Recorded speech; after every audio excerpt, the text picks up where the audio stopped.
jërëjëf Diouf te nag ñu ngi toog ak benn sommité koo xam ni il a marqué le sport sénégalais surtout ministère des sports xëy na jeune génération bi xamu na ko mais nous l'avons eu à le côtoyer te nag ñu toog ak Ablaye Makhtar Diop de la collectivité Lébu. exact voilà donc moom la ñuy waxtaan fas yéene waxtaan ak moom si sport si football pourquoi pas si lamb surtout ñu fàttali aussi li di athlétisme aussi xam nañ ko bu baax a baax. donc moom la ñu dalal moom moo dalal tey fii si këram nu fas yéene waxtaane fédération bi nga xam ni ñun fekk nañu génération bu fédération mujj bi mais amoon na fi ay fédération yoo xam ne ñaar yoo xam ne jaar na fi avant ñu judd wala bokk ñu fekk ñu judd mais boobu xëy ni nga woon si école bi te nag Ablaye Makhtar Diop ministre d'État ancien ministre d'État ancien ministre des sports moom la ñu toogal fii. et grand serigne de Dakar surtout jërëjëf. waaw jërëjëf maa leen di dalal fii sama kër di rafetlu bu baax a baax lii ngeen namm pour ñu wax leen fan la làmb ju jógee ba egsi fi xam nga man 1988 lañ ma nommé ministre des sports pour la première fois biñ ma nommé ministre des sports li nga xam ne moo jëkk a nekk sama itte moo doon defaraat làmb ji ndax dama xamoon làmb bu baax a baax ndax suma rakku papa Alaaji Bassirou Diagne Sëriñ Dakar moo daan tëgg làmb yi ma ci daan ànd ak moom 75 76 laa commencé ànd ak moom mu tëgg làmb ba mu ubbi stade Demba Diop di tëggal Mbaye Guèye ak Robert Diouf boobu temps ngay def quinzaine commerciale lu jiitu loolu làmb bu mu tëgg arène sénégalaise ci Fass dama ci daan nekk xam ni organisation yi di demee kon bi may egg si fédération fekk ko bi may egg si ministère des sports fekk ko na ma xam lu bari ci biir làmb ji yoo xam ne ay pakkas la woon jëm ci mbër yi fédération bi may egg si ministère su ma benn xarit di si yàlla Armand Ndiaye moo ko yoroon kon ba 1991 amoon na fédération de lutte au Sénégal kon su ma déggee ci rajo yi naan c'est la première fois làmb ji am fédération ay erreur la. xëy na jeune génération bi noo ko fekkeewul moo tax xëy na ñuy wax fédération bu bees comme ñun suñu génération fekkewuñu ñaari fédération yi nga xam ne moo jiitu. fekkewuñ ko parce que 1991 man maa tas fédération bi. la moo tax nga tas ko. parce que dama war a defaraat làmb ji parce que ba may egsi ci làmb bi ba may egsi nekk ci fédération bi jublu ci affaire fédération boobu temps mbër yi dañu bari problème ak fédération yi dañ daan tëgg làmb ba mu tas duñ leen fay buñ la fay la ñu bind la bon ne la léegi bu ñu amaatee xaalis fay la ba mbër yu bari dem nañu ba dajale ay bons yoo xam ne kenn xamul lu mu toll ci xaalis yooyu jamono. comme mbirum xaalis moo tax nga tasoon fédération bu njëkk ba.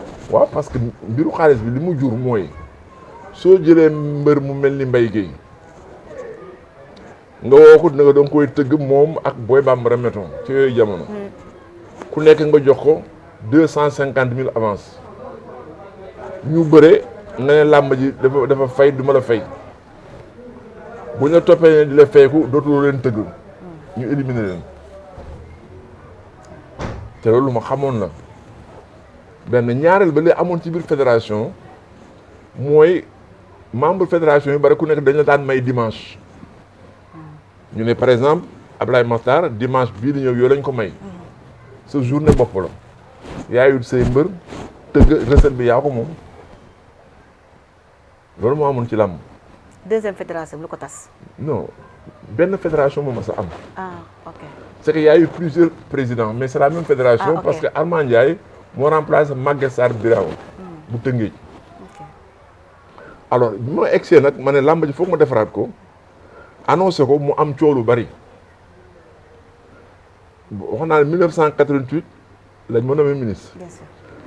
war ngeen xam ne 1988 ci la amoon diggante bu métti bi entre Ablaye Wade ak Abdou Diouf bu dëgg bi tàkk. ñu dem 89 mu am problème Sénégal Mauritanie. bi ma ne damay def réforme bi ñi contrôle làmb ji yëpp bind Abdou Diouf ne ko Abdoulaye Makhtar Diop su naree réformer làmb ji dañuy taal dëkk bi. ah bon.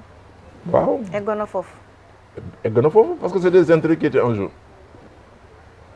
Mbaye Gueye Tigre de Fass Cheikh Diop bi doon manager Robert ak Ibra Diop bi nga xam ne moo doon président wu manager yi ñooñu bokkoon nañ ci nga xam ne ñoo ma jàppale ci réforme bi ñu bind lettre bi ñu bindee lettre Jean Collin moom la Abdou Diouf lettre jox lettre bi Jean Collin woo ma ne ma président Abdou Diouf nee na xamul dara ci làmb ji mais voilà les lettres de menace yi ñuy jot nee na nga laisser tomber affaire bi. làmb amoon na doole kon. c'est pas la lutte moo am doole mais les acteurs de la lutte acteurs yi amoon nañ doole. les acteurs de la lutte les intérêts qui étaient en jeu des personnalités yoo xam ne ñoo nekkoon ci ginnaaw du finance làmb ji ñoo taxaw def boobu manipulation. quand Jean Collin m'a appelé j'ai dit monsieur le ministre d'État du ma dellu si ginnaaw ci lii may def du ma nekk ministre def une annonce publique war a defaat làmb ji di reculer devant des menaces mu ne ma en tout cas bi ñu ne daal boo amee coow tu quittes le gouvernement. léegi la nga décidé woon. alors léegi ñu jógee foofu ñu dem seeti sama papa Bassirou Diagne ne ko Abdoulaye Makhtar sa doom la su dellu si les ginnaaw dañuy xeex ak moom ci baatin góor gi woobu ma ñëw mu ne Abdoulaye Makhtar ñii xam nga leen xam naa leen maag yow ñoo nekkoon ci làmb ji bàyyil affaire mu tombé ma ne ko papa daal kii du ma ko bàyyi wax naa ko pare dama koy def mu ne ma ko xam nañu kaay mootali la gàllaaj alors ñu nekk ci loolu ma xam ne comme gars yi bind nañu lettre avertir gouvernement bi fekk ma doon préparer benn projet de décret pour créer CACLAF ak le comité de lutte olympique mais ma xam ne su ma defee décret su demee dañ koy téye présidence ma def arrêté loolu moo tax CACLAF bi ak comité de gestion bi arrêté ministériel de 1991 le comité d'administration et de contrôle de la lutte avec frappe mooy CACLAF ma dénk ko Moulay Idriss Terra moo doon directeur général Sonacos à l'époque ak Cheikh Thiaré. Cheikh Thiaré bu yàggoon ci la directeur de cabinet de dem si yàlla. Lamine Diack Amonaco. waaw Amonaco. à l'IAF. IAF ma jël ko dénk ko lutte olympique bi. donc voilà l'origine alors maintenant bi nga xam ne créé naa ko il fallait régler le problème de l'organisation même de la lutte bi nga xam ne CACLAF moo ko yor. donc ci laa créé les licences de promoteur man maa ko créé. en disant ku mu neex nga ñëw tëgg làmb mais à la condition nga jënd benn licence à 1 million. muy un. deuxièmement ma ne ku am licence di tëgg làmb soo naree monter benn combat da ngay verser au lutteur la moitié du cachet l'autre moitié nga def chèque visé bàyyi ko CACLAF bu lundi matin ñu jox mbërëm xaalisam muy deuxième innovation. troisième innovation mooy ku am licence ku nekk tu es obligé chaque saison nga tëgg au moins 2 combats espoirs. pour la promotion des jeunes espoirs. des jeunes. beneen condition bi mooy chaque promoteur war na tëgg au moins une fois par année benn combat dans les régions. 5e condition bi et ça c'était au CACLAF li ñuy jël ci recette dañ koy verser lutte olympique parce que lutte olympique amul xaalis. pour que ñu mën a encourager la lutte olympique préparer les lutteurs aux compétitions internationales moo tax Moustapha Gueye Tigre de Fass ba ñu dem 1988 Barcelone dafa dem au titre de la lutte olympique ci la demee Barcelone ci la nekkee olympien donc c'était ça le cœur de la réforme. On a supprimé les bons, on a introduit les promoteurs, on a introduit le paiement des cachets par 2 tranches, et ensuite l'organisation des combats de lutte aussi bien dans la capitale que pour les promotions des jeunes. bi ma ko defee pare ñu am un problème avec les sponsors parce que yooyu jamono làmb ji kenn daaw ko diffuser en direct ma dem négocier comme arrêté laa defoon le président Diouf mu jëlee sa tombé comme def naa ak réparé il ne pouvait pas retirer ça au ministre Mais tout le problème était maintenant que pour que sponsor yi ñëw il faut que la télévision nationale qui était seule à l'époque permettre la transition en direct des combats ñu bañ ma négocier avec Robert Sagna, je crois qu'à l'époque c'était lui le ministre de la communication ne ko léegi nañ def boog au moins bu ñu bëree au moins 48 heures après ñu génn les principes ci la ñu d'accord ci la sponsor yi commencé ñëw ñuy jëkk a jënd licence pour organiser lamb c'est les associations de clubs. Le Ndiambour de Louga moo jëkk jënd licence avec Maguette Diouf premier combat bu mu tëgg Moustapha Gueye contre Balla Beye 1 Ndiambour moo ko tëgg ñu jógee fa Meroune Diène ñëw au nom du Jaraaf de Dakar jënd licence troisième acheteur de licence c'était Badou Gueye Sandial bu Jeanne d'Arc quatrième licence Pape Lo bu Ndande moo ko jënd. Voilà les 4 premiers promoteurs yu jënd lamb ki ñu tegu mooy le ñaam mu kii ñaam bi gaañu. Serigne Modou Niang. Serigne Modou Niang boobu temps mu ngi nekk fii ci Soumbédioune village artisanal moo ñëw seet si ma ne ma ah man de monsieur le ministre dama dégg ñu tëgg lamb na mu bëgg a essayer maa ko jox mu jënd licence muy 5e Gaston Mbengue est le 6e ou le 7e bu ñëw.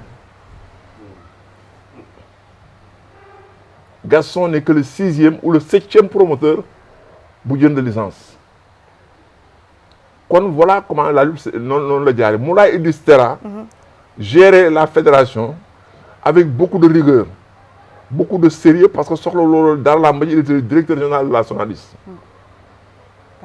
moo tax année yi mu ko yor yëpp dara yëngatu fi Mbaye Gueye je le répète encore une fois Robert Diouf ont été les principaux soutiens de cette réforme te yàgg naa ko wax donc c'est un arrêté ministériel boo xam ne jël naa ko dans un contexte difficile où mon poste de ministre était en jeu parce que les supporters ceux qui étaient contre la réforme dañu bind ils avaient adressé une lettre au président de la République Abdou Diouf en disant que si Abdoulaye Makhtar réforme la lutte nous descendons dans la rue pour brûler le pays et Jean Coin m'avait appelé je dis je ne reviens pas en arrière alors bi ñu defee loolu ba pare ma convoqué tous les acteurs de la lutte au stade Léopold Sédar Senghor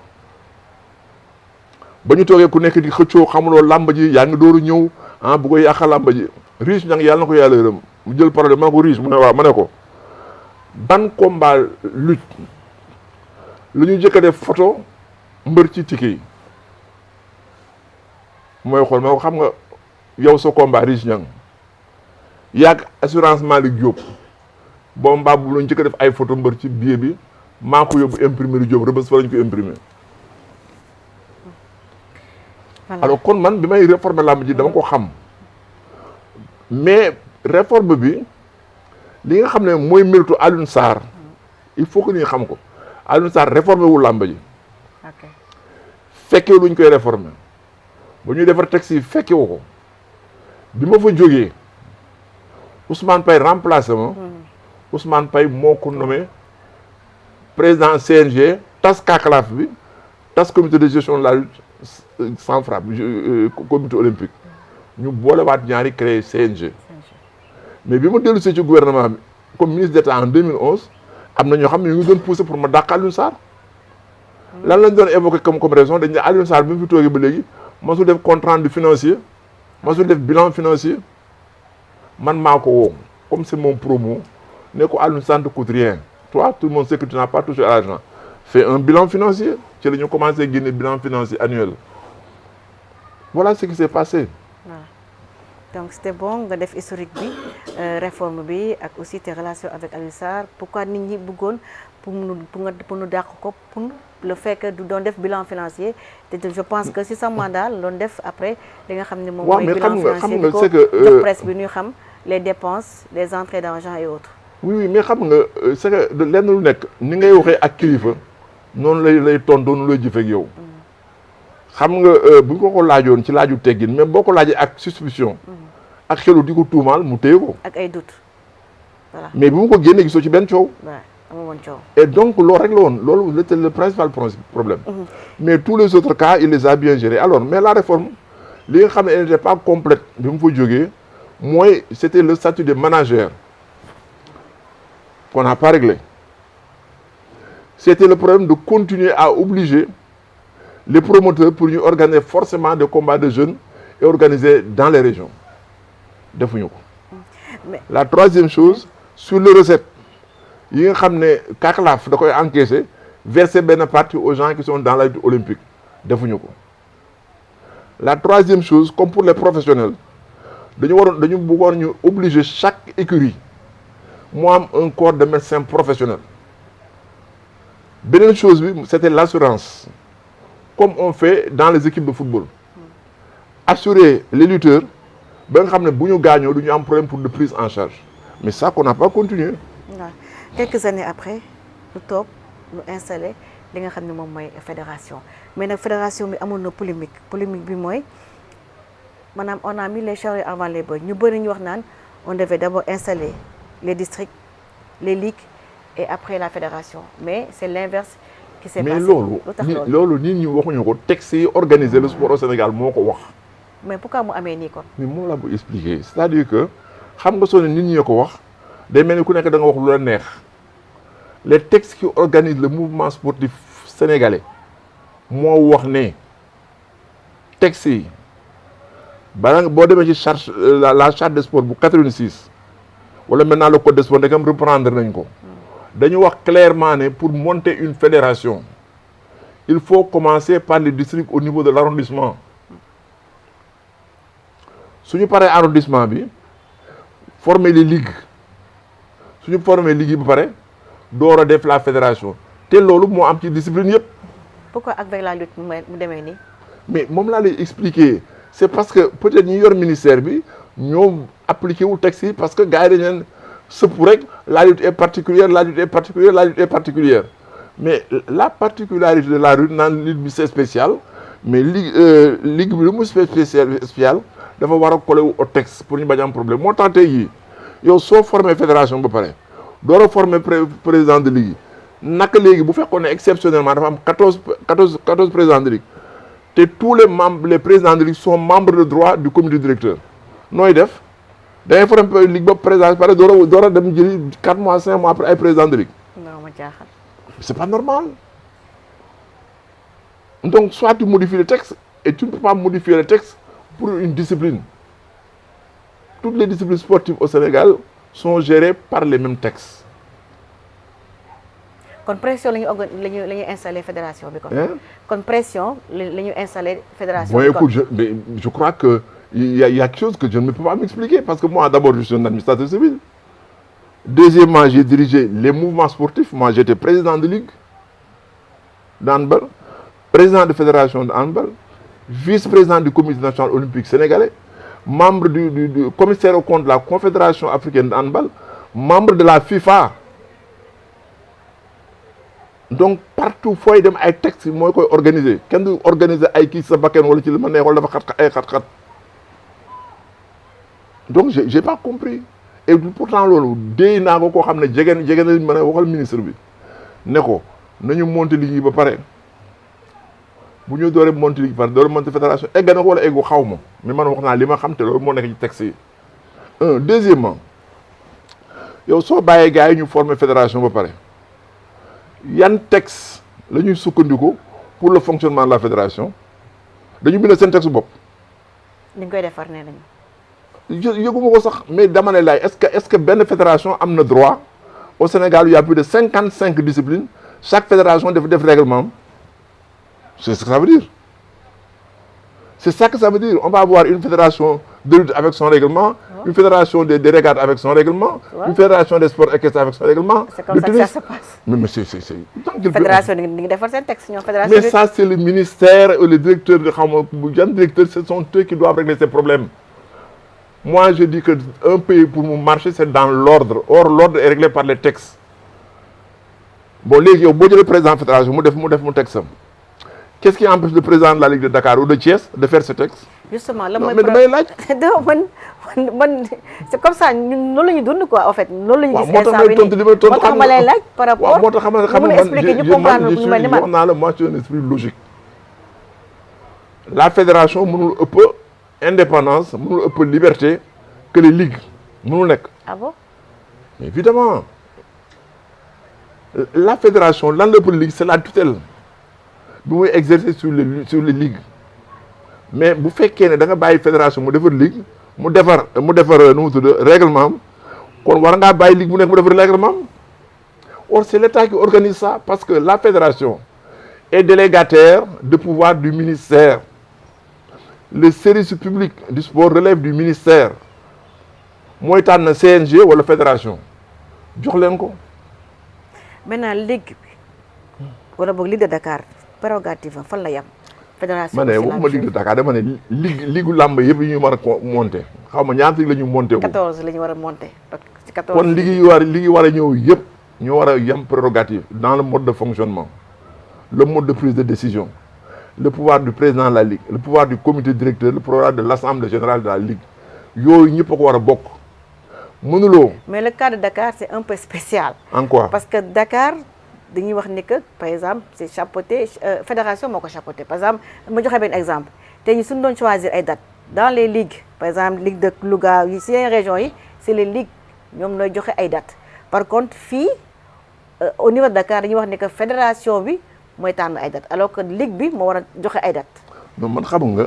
moo tax ma lay laaj dina am tuuti différence entre ligue de Dakar ak ligue de yeneen régions yi. xam nga suñu bañee conflit de compétence ça s'appelle conflit de compétence entre la Ligue de Dakar et la fédération il faut que le ministère arbitre. Comment arbitrer? Tu te dis écoutez les sponsors des grands combats ndax dañu relever de la compétence de la fédération ñu ne oui ñu ne lan la ñuy wax les grands combats à partir de quel montant pense-t-on qu'on a un grand combat ñu ne bii montant la bii montant bii montant la ñu ne tous les montants inférieurs je donne un exemple comme ça on dit par exemple les montants inférieurs à 50 millions relèvent de la Ligue de Dakar je donne un exemple. Bien sûr. Alors à partir de ce moment tu dis si on a des cas comme ça il faut tant de journées de lutte sur tant de journées de lutte la fédération bi jël tant de journées Ligue de Dakar jël tant de journées ils regardent les calendriers ils s'organisent c'est ça qu'il faut pour éviter les conflits de conférence. Okay. Moi mais c'est comme ça que je vois les choses. Okay. Parce qu'il y a aucune raison que les gens entrent en conflit pour des problèmes yoo xam ne c'est tout à fait artificiel et subjectif et qui à terme va bouleverser tout le travail du ministère. Parce que si le ministère crée une fédération, une Ligue de Dakar, une Ligue de Thiès qui peut être très forte avec tout ce qu'il y a comme concentration, mais ça va être un problème. Ouais, ça c'est vrai. Donc, soit le problème tu le tranches à partir du montant des cachets, soit tu le tranches d'autorité à partir des calendriers. Et ça, c'est vrai pour la fédération, la Ligue de Dakar, demain la Ligue de Thiès, la Ligue de Kaolack, etc., etc. Okay. Maintenant, qui doit installer le président de la Ligue? Parce que ça a créé une polémique entre le président de la fédération et le président de la fédération de lutte avec le président de la Ligue. Parce que le président de la Ligue, c'est Moustapha Gueye. Moom dafa jàpp ni ministère moo ko war a installer. Par contre, le président de la fédération pense que moom moo ko waroon installer. Loolu tax ñu retardé li nga xam ne moom mooy mise en place bi. Mais nee nañu léegi inspecteur moo war a installer président de la Ligue. Encore une fois ñi wax nee nañu waxuñu. Ce sont les textes qui le disent. Ce sont les textes qui organisent le sport, qui disent que tous les présidents de Ligue du Sénégal, encore une fois, muy football, muy basketball, muy handball, sont installés par l'inspecteur régional de la jeunesse. Texte bi ko wax. Ok. Nit ñi waxuñu ko. Voilà. Le président de fédération, c'est pas le ministre, c'est le directeur des sports généralement moo leen di installé. Jeex na. Voilà. Maintenant, si le ministre déroge à ça ou donne une dérogation, beneen la mel ni texte yi wax mooy tous les mais yéen da ngeen newul ci dëkk bi daal. non ñun li bees la si ñun fédération lu bees la ñun. si ñun non c'est-à-dire que dafa am yoo xam ne wax naa ko je le répète mooy un pays est organisé. Ouais. L'organisation d'un pays c'est les textes. Moi, je te parle en tant que wax naa la fi ma jaar yi ci sport. Ah, bien sûr. dama ne kenn sañul def loo xam ne texte yi waxu ko xanaa kon bu doon loolu boo defee benn affaire le président de la fédération sanctionnerait sans s'appuyer sur le texte. Voilà. Mais tu ne peux pas sanctionner quelqu'un qui génnoo texte boo koy sanctionner. Un président de Ligue muy Dakar Thiès Kaolack feneen c'est l'inspecteur régional moo koy installé quelle que soit la discipline. ok Et ça je crois que c'est le ministre qui doit trancher. voilà monsieur le ministre pourquoi bi nga fi nekkee woon ministre des sports maanaam installé wuloo par exemple Alioune Sarr bokkoon na si li nga xam ne mooy cahier de charge yi pour mu dem pour qu'on aille à une fédération pourquoi yow bi nga nekkee ministre defuloo comme ministre bi maanaam pousser le CNG à aller vers une fédération ñu bëri ñoo wax ministre yi fi jàll yëpp bàyyi nañu CNG bi il a fallu comme ñii ñëw forcer de force yi nu installé nu def c'est pas fédération que attention. pourquoi yow si sa air defuloo mu dem à une mais fédération parce que d'abord man wax naa la amoon naa ay motivation d'enlever la fédération. mais ça n'a pas abouti. si ça a abouti. non maanaam si air Alioune Sarr par exemple. non moom laa bëgg expliquer man wax naa li tax na ma tas fédération. waaw wax nga ko. créer CACLAF créer comité de lutte olympique. waaw Alioune Sarr wax naa la son mérite mooy bi mu ñëwee même bi ñu ko defee CNG. il l'a tenu avec beaucoup de rigueur et de sérieux. ça c'est vrai. Il a tellement réussi quand je suis revenu en 2011 comme ministre d'État. Je l'ai laissé continuer parce que Alioune Sarr me venait que la lutte marchait très bien. Pourquoi on tas? Mais maintenant, c'est pas le ministère là qui a créé la fédération. Depuis plus de 4 ans, il y a cette poussée, les gens parlent de créer une fédération. La ministre là, c'est le fait quand. C'est pas elle, il faut pas dire que c'est pas les gens sont arrivés. Tu as installation, puis le coup de régime pouvait se faire.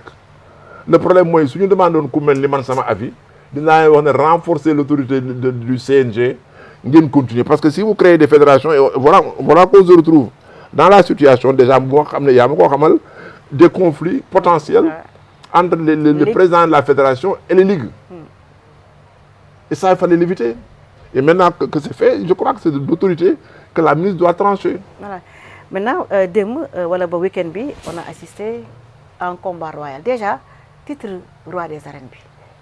Non, moi je crois que il faut pas que les gens, si vous êtes tous les rois, c'est pas important. Vous êtes roi, parce qu'on a bien vu que quand Balaguer n'était plus roi, on a essayé de créer un titre d'empereur. L'empereur ça a marché, c'est ça. Oui, mais attends, là il explique, c'est-à-dire que c'est des façons de vendre la lutte. Et c'est une bonne chose aussi. Mais bon, c'est pourquoi j'estime qu'il ne faut pas s'y attarder. Que le roi des arènes, empereur, c'est pas important parce que le promoteur, si on a un truc, innovation. Il faut le laisser faire, ça ne gêne personne. Ce qu'on doit régler, moi, est-ce qu'un empereur ou un roi des arènes a le droit de rester pendant 1 ou 2 ans sans lutter? C'est ça les questions de fond. Quand tu prends les grandes disciplines de combat, tu prends la boxe, MMA, mais si on est que titre champion, dans 1 an, si on combattre le titre est vacant. Ah bon? Mais bien sûr. Mais avec l'arme, on a une particularité l'arme. Mais écoutez, c'est un sport de jeunes. Comment un jeune peut-il rester champion 2 ans sans briller? Mais tu sais, c'est que les gosses sont mal managés. Je vous donne 2 exemples. Et ça, je le dis, même Moussa Gueye dit, on a fait un top. Dans mon connais, mon n'est que jeune. Comment au Burke de bébé, nous, ça a duré combien de temps? 1 minute et quelques. Maintenant 2 minutes. 1 minute 22. 1 minute 22 secondes. Un jeune comme ça, de 37 ans, le combat 2 minutes. Pourquoi tu as 2 ans? Et pendant ce temps, ce morom il n'est que MMA. Il continue, on arrêter. Bonne se battre, on arrêter. Combat, boxe. Vous donnez 12 rounds, ça fait combien de minutes? 12 fois 3, 36 minutes. Si vous boxez, 3 mois, vous boxez. Vous boxez 2 secondes. Pourquoi? Le titulaire, qui est le roi des arènes, warul top 1 an ou 2 ans. Mais ce qu'on est, c'est sans mettre la couronne en jeu. Je vais vous expliquer parce que vous ne connaissez pas le sport. Parce que si on mettre la couronne en jeu, ton cachet baisse. Si on mettrait en jeu la couronne, le cachet monte. C'est comme ça qu'on fait la promotion. Le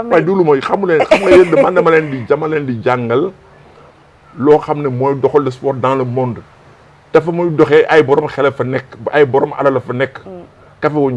Imagine-toi, Sathiès, moi roi des arènes.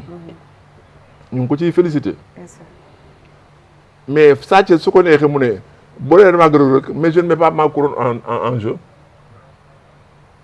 waaye mais enjeu combat bi mais enjeu combat bi mooy couronne bi. ma ne mbër bi c'est sûr que Siteu danaa xam nga loo bëgg nga déglu ma expliquer la. waaw vas-y monsieur le ministre. il ne faut pas que yàq carrière les jeunes lutteurs muy benn te yàq seen carrière mooy ñàkkaloo leen xaalis. ok un jeune de 37 ans de 25 ans war naa bëri mën a bëri 4 fois dans l'année. gos bi dëkk Fass nu mu tudd. Ada Fass ñaata combat la commencé dajale fii ci moins d'1 an. ki ci des Franc ñaata combat la fi bëreegum est-ce que man na 1 an ñu mu bëri fi xaw ma ñetti combat am déet. 2 combats def ko. 2 non 16 combats maanaam. ci non saison pas nombre de combats yi année bi ñaata yoon la fi bëri Franc bëri fu xaw ma Eumeu Sène. 2 fois la fi bëri bëri fu ak kan. 2 fois la bëri ak Tapha Tine. 2 fois ak Tapha Tine. waaw. bon léegi Zarko ñaata combat la fi teg la tout en moins d'1 an. ay 3 combats. Hein? 4 combats. Alors pourquoi mais c'est gis nga c'est ça qui fait que mënu leen def promotion au sport sénégalais xam nga tey jii Sa Thiès bu ne woon booyee ma xaw ma tel lutteur je ne mets pas ma couronne en jeu ñu ne ko dañ la fay tant de millions mu bëre beneen pro nga ñu ne revanche contre Modou Lo mu ne ah non non si je mets la couronne en truc c'est 700 millions mais c'est comme ça qu'on fait mais jël couronne rek toog croiser le bras de lekk sécurité bu mu jënga dóor a ñëwaat. C'est vous qui devez, la presse, yéen war a aider les gens à aller dans la bonne direction. C'est comme ça qu'on fait la promotion du sport. Et parce que quand tu prends la boxe, mais soo nekkee champion du monde yor benn titre WBC WA WBO mais duñu la bàyyi nga toog sa kër naan maa champion du monde soo bëree ñu nangu ko soo boxul ñu nangu ko jox ko keneen on trouve des challengeurs. ndax nga gisee arrivé wu Canal Plus dans le sport. Mais c'est une excellente chose. Moi, j'en profite même pour féliciter M. Faye. Hein. Ibrahima Faye. M. Faye Bezois. Moi, ouais. Je le félicite beaucoup parce que c'est ça qu'on attend des jeunes Sénégalais. Et avoir une initiative, avoir beaucoup de courage et prendre des risques. L'UTV, c'est un pari extraordinaire. Ouais. MMA, quand on promouvoir l'UTV. Avec Faf TV. Hein? Ak Eric Favre TV. mais voilà waaw ak Favre xaw ma. ñoo ko promouvoir. tey yéen a def lamb dimanche ba le passé combien de pays africains ont regardé ça. 48 pays. Combien 48 pays. 48 en pays. Afrique. Bon 48 pays bon je sais pas si on a des moyens de calculer le nombre de téléspectateurs mais c'est des millions de téléspectateurs. Est-ce que loolu boo léegi du attirer ay sponsors. Ah si. bu attirer ay sponsors yi. Est-ce que les lutteurs qui sont bien managés dañuy demander une augmentation de cachet sans que ça ne dérange personne. Ça c'est vrai. man bi may créer kii bii. Kakraaf maa ngi fàttali Moustapha Ndiaye reporter moo yoroon émission boobu sport de chez nous. Sport de chez nous sponsorisé par Shell. Marlboro waaye fi Marlboro woon exposé na làmb yi alors mais ndim si yàlla Moustapha Ndiaye daf ma ne mais monsieur le ministre lii ngay defoon na làmb ji loo ci jublu ma ne ñuy dund di lu baax ba ñuy fay mbër 50 millions. loolu laa waxoon léegi mbir yaa ngi ci pas de cachet. ay 120 150. mais bañ a baax loolu. 120 150. mais daf ko jar parce que punkal mu toog ñu doon toj sa bëñ damm sa bëñ xam nga lan la ñu war a def. bañ a arrêté ci combat yi parce que dañ la gaañ. da ngay sànni MMA. waaw gisoo ñu tëj bëtu gars yi ñuy continuer. bien sûr. waaw pourquoi ñu lay fay 150 mais bu ñu la dóor fi mu toj ñu arrêté làmb ji pourquoi. d'accord nga si 4 appuis ñu dindi ko parce que dañ ko dindi woon indiwaat ko 4 appuis. parce que mi ngi def source de polémique. pour yow dañ koy dindi wala nu parce que dañ ko dindi woon indiwaat ko. ma ne mënu leen am VAR di dindi 4 appuis. ko yow d'accord nu génne 4 appuis. dañ ko ci bàyyi. ok mais xam nga tamit xam nga daf ci am ay actions yoo xam ne dans la lutte quelqu'un qui sur 3 appuis ça peut être un truc boo xam ne c'est accidentel. mais 4 appuis 9 fois sur 10 ku ñu ko def daan nañ la. ok. man daal xam naa ne am nañu VAR il faut exploiter rapidement la VAR nga xam ne doo am coow ci tribune yi. bàyyi fi 4 appuis parce que boo doon ci 3 appuis day gën a nekk di coow. voilà gis nañu dimanche bi passé benn icône celui qu'on dit que moo révolutionné lamb ji muy Mohamed Ndao Tyson entre Mohamed Ndao Tyson ak Yaxya Diop tey ko su doon jël tey jii parce que Yaxya Diop il est resté 15 ans sans défaite on dit que c'est le meilleur lutteur du centenaire mais war nañu ko je pense bien. ak ki nga xam ne mooy Mohamed Ndao Tyson son aura ak li mu def yëpp si lamb ji. ñoo xam nga. noo mën a wax si ñaari bon xam nga lu tax man seen interview man mënu ci ànd parce que on n'a pas la même compréhension des mots Parce qu'on a, quand on dit que Tyson a révolutionné la lutte... Par rapport au cachet. Non, ce n'est pas de la révolution. C'est-à-dire que, moi, je l'ai expliqué. C'est-à-dire que ce qu'il faut reconnaître à Tyson, moi, d'avoir été un lutteur très près de sa carrière, de l'avoir très bien géré. Et c'est ça qu'on attend d'un professionnel. Dans sa vie de professionnel, dans le management de sa carrière et dans la prise en charge de ses intérêts. Il les a très bien fait. Un. La deuxième chose, il a donné une autre coloration à la lutte. Par ses tous, par ses déguisements, etc. etc. Et ensuite, il a été un champion. À la différence de Yekini, Yekini est resté un lutteur quasi traditionnel. Tu vois, tout ce que Tyson a apporté comme... modernité. Non, modernité, ça c'est des mots très forts. C'est des mots très forts. Je dis, disons ça, la touche Tyson. Appelons ça la touche Tyson, parce que moi j'ai une autre compréhension des mots. Voilà. Je crois que Tyson a été le premier à avoir presque une chorégraphie avec plus de 30 personnes. Je crois. Avec le drapeau américain. Oui, mais tout ça c'est bien. C'est tout ça parce qu'il a pris le nom de Mike Tyson. Oui. Mais c'est très bien. Et je pense que c'est ensuite le résultat de tout ça. Je crois que beaucoup de gens sont entrés dans la lutte grâce à ce que Tyson faisait. Et ça, c'est important. La troisième chose, sa fin de carrière.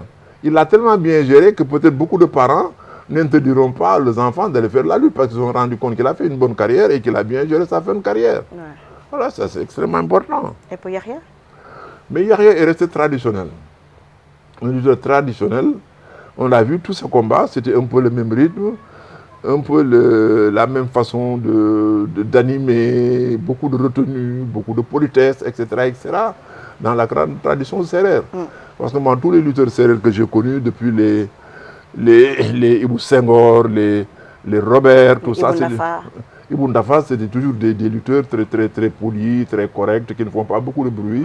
Il est resté dans cette tradition et c'est un très grand champion, tant au point de vue de la lutte avec frappe, que la lutte simple. Donc il faut les saluer tous les deux et éviter toujours de faire des comparaisons parce que vous savez, quand vous faites les comparaisons entre des lutteurs qui ne sont pas, même s'ils sont de la même génération, ça continue à entretenir des rivalités malsaines. Les carrières peuvent se faire et après les gens se retrouvent et continuer. Merci, monsieur le ministre, ça a été vraiment un plaisir. C'est moi qui vous remercie et je dis que Lutte TV aussi. Vraiment, je vous suis sur le 361, c'est bien ça? Canal 361. Ah, 60? 361. Mais c'est bien ça? Oui, c'est ça. Je vous suis. Voilà. Allez, merci beaucoup. Merci. À bientôt. Merci aussi à notre cadreur Diouf. Merci aussi et à la prochaine. Au revoir. Merci. Attention. Amna Lumali. Jël na ko. Tourne ko. Sa Thiès jël na ko daan na ko. Sa Thiès daan na Modou Lo. Sa Thiès daan na Modou Lo. Sa Thiès daan na ko daan ko.